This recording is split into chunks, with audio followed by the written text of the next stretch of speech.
நான் 2017 எனக்கு heart attack வந்துவிட்டது.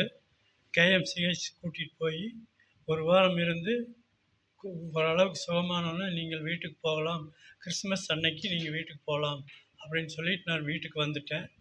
வந்தப்போ டாக்டர்ஸ் என்ன சொன்னாருன்னா, எனக்கு சுகர் இருக்கிறதுனால எழுதி கொடுத்தாங்க.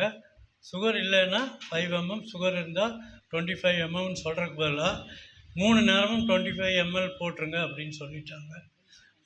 இன்சுலின் போடுன்னு சொல்லிட்டாங்க.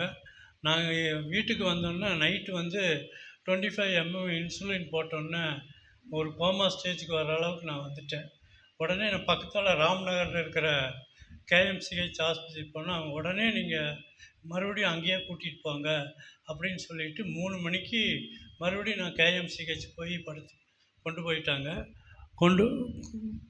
கொண்டு போயிட்டாங்க. அங்கே போனோன்னே என்னைய ஐசியூலேருந்து இன்னொரு பெரிய ஐசியூ கொண்டு போய் போட்டோன்னா, அங்கே போனோன்னா நைட்டு 12 ஒரு 4 மணி இருக்கும். 4 மணி இறந்தோன்னே டாக்டர்ஸ் வந்து இவர் இறந்துட்டார் அப்படின்னு சொல்லிட்டு சுரேஷ்குமார்னு ஒரு டாக்டர் இருக்கிறாரு. அவருக்கு வீட்டுக்கு ஃபோன் பண்ணியிருக்கிறாங்க, இவர் இறந்துட்டார் என்ன பண்ணலாம் அப்படின்னு சொல்லி ஃபோன் பண்ணியிருக்கிறாங்க. அப்போ அந்த அந்த டியூட்டி டாக்டர் என்ன சொல்லிக்கிறாங்க, இறந்துட்டாருல்ல டாக்டர், அதனால் வந்து இவர் நம்ம ஒரு எலக்ட்ரிக் ஷாக் கொடுத்து பார்க்கலாம், ஒரு வேளை ரிவைவ் இல்லைன்னா நமக்கு நல்லது தானேன்னு சொல்லி அப்போ எலக்ட்ரிக் ஷாக் கொடுத்தோன்னே எனக்கு மறுபடியும் பம்பிங் வந்து நார்மல் ஆயிடுச்சு. நார்மல் ஆகிட்டு ஒரு 2-3 நாள் அங்கே இருந்துட்டு நான் வீட்டுக்கு வந்துட்டேன். வந்தாலும் டாக்டர் காலையில் வந்தவர் என் பையனை கூப்பிட்டு, இது டெம்பரவரி தான் இப்போ அவருக்கு ஆகிருக்குதுங்க, இனி 2 டேஸில் அவர் வந்து முடிஞ்சிடுவார், சொல்கிறக்கெல்லாம் சொல்லுங்கள் அப்படின்னு சொல்லி அவர் சொல்லிட்டாருங்க. அப்போ என் பையன் வந்து அம்மாட்ட சொல்லி அழுதுட்டு, அம்மா இப்படி ஆயிடுச்சா, நீ எதுவும் கவலைப்படாத, அப்போ நம்ம பார்த்துக்கலாம் அப்படின்னு சொன்னோன்னே ஒய்ஃப் வந்து மதுக்கரையில் இருக்கிற பரியல் கிரவுண்டில் போய் 30,000 ரூபா கட்டி எனக்கு எல்லாமே பண்ணி வச்சுட்டாங்க. குழி எல்லாம் பண்ணி வச்சுட்டாங்க. பண்ணி முடிச்சுட்டு பார்த்தா எனக்கு அப்படியே கொஞ்சமாக ரெடியாகி கடவுள் வந்து என்னை இம்மட்டும் கொண்டு வந்து வச்சுருக்கிறாரு.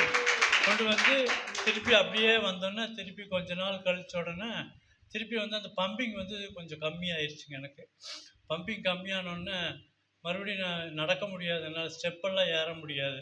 அப்போ சிஸ்டருக்கு வந்து ஜாக்லின் சிஸ்டர் சொன்னாங்க, ஒய்ஃப் வந்து சொன்னாங்க, வா அவங்களோட போலீஸ் குவார்ட்டர்ஸ் ஆஃபீஸ் இருக்குது, அங்கே போய் ஜெபம் பண்ணலாம் அப்படின்னு சொல்லி அவங்கக்கிட்ட ஜெபம் பண்ண போனோம். 2 வாட்டி நாங்கள் அவர்கிட்ட போனோம். எனக்கு வந்து நான் ஆர்சியாக இருக்கிறதுனால எனக்கு வந்து இது மேலே கொஞ்சம் நம்பிக்கை இல்லாமல் இருந்தது. இப்போ ஒய்ஃப் வந்து இதில் ரொம்ப நம்பிக்கைங்க. இப்போ என்ன ஒய்ஃப் என்ன சொன்ன, அப்படி அதெல்லாம் விட்டுருங்க, ஆர்சியெல்லாம் விட்டுருங்க, நீங்கள் எங்கள் கூட வாங்க 2 நாள், உங்களுக்கு பிரியமாக இருந்தால் வாங்க, இல்லாட்டி நீங்கள் மறுபடியும் நீங்கள் ஆர்சிக்கே போயிடுங்க அப்படின்னு சொல்லிவிட்டு 2 நாள் நாங்கள் ஜாக்லின் சிஸ்டரோட ஆஃபீஸ்க்கு போய் 2 நாள் அவங்க நல்லா ஜெபிச்சாங்க. ஜெபிச்சுட்டு எனக்கு தண்ணியும் ஆயிலும் கொடுத்தாங்க. கொடுத்தோன்னே எனக்கு இருக்கிற அந்த பம்பிங் ப்ராப்ளம், எனக்கு சுகர் ஆப்ரேஷன் பண்ணி நடக்க முடியாதுங்க, அதுவும் நடக்க ஆரம்பிச்சிட்டேன். பம்பிங் ப்ராப்ளம் போய் இப்போ நார்மலாக நான் டெய்லியும் வந்து ஒரு 1/2 கிலோமீட்டர் நான் நடக்கிறேன். கடவுள் சுற்றி பண்ண ப்ரேயர்னால நான் இந்த அளவுக்கு வந்திருக்கிறேன். எனக்கு இருக்கின்ற சிறு இந்த ஆப்ரேஷன் அது இதனால சில கஷ்டங்கள் வந்ததுனால கடன்கள் ஆகி போச்சு. அந்த கடனை எல்லாம் இப்போ கடவுள் வந்து எல்லாத்தையும் தீர்த்துட்டாரு. நாங்கள் இப்போ நிம்மதியாக வீட்டில் நிம்மதியாக இருக்கிறோம். கடவுள் செய்த இந்த ஒரு நல்ல அற்புதத்துக்காக கோடான கோடி சிஸ்டருக்கும் கோடான கோடி நன்றிகளை இருக்குது.